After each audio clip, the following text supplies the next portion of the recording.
ఏం ఎక్స్పెక్ట్ చేస్తారన్న మీరు సమాజం నుంచి? అంటే ఎక్స్పెక్ట్ అంటే ఏంటి అర్థం? ఏదో ఒకటి ఆశించడమే. ఏం ఆశిస్తా? ఆశించలేకుంటే ఈ నల్ల చొక్కా వేసుకొని ఇక్కడ బ్యాడ్జ్ పెట్టుకొని బ్యాగ్ వేసుకొని సాదా నల్ల చొక్కా ఈ రాష్ట్రం అంతా తిరుగుతా ఉన్నారా? ఈ రాష్ట్రాలన్నీ తిరుగుతున్నారా? ఇప్పుడు నల్ల చొక్కా ఏమి ఆశించి వేసుకున్నావు అంటే ఆన్సర్ ఉంటుంది. ఏమి?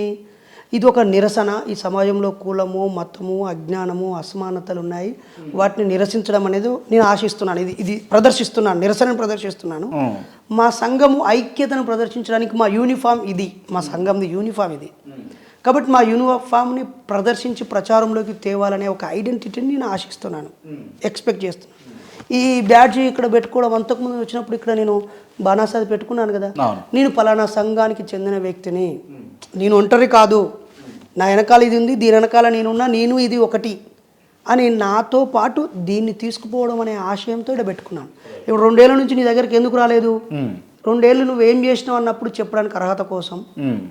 తర్వాత ఇప్పుడు ఎందుకు వచ్చాము అని అంటే, ఎస్ నేను చేయాల్సిన పనులు ఫీల్డ్లో చాలా వరకు పూర్తయ్యాయి, అన్ని జిల్లాల్లో వాళ్ళు పనులు చేస్తున్నారు. ఇప్పుడు నేను సోదరుడు క్రాంతి అంటే నాకు ఒక అభిమానం, గౌరవం. తను కొత్తగా స్టూడియో పెట్టి చాలా చక్కటి కాంట్రిబ్యూషన్ సమాజాన్ని చైతన్యపరుస్తున్నాడు. ఇంతకాలం అంటే నాకు వీలు పడలేదు టైం ఫీల్డ్ వర్క్లో. ఇప్పుడు కాస్త ఫ్రీగా విరామంగా ఉన్నాను అని మీ దగ్గరకు వచ్చాను.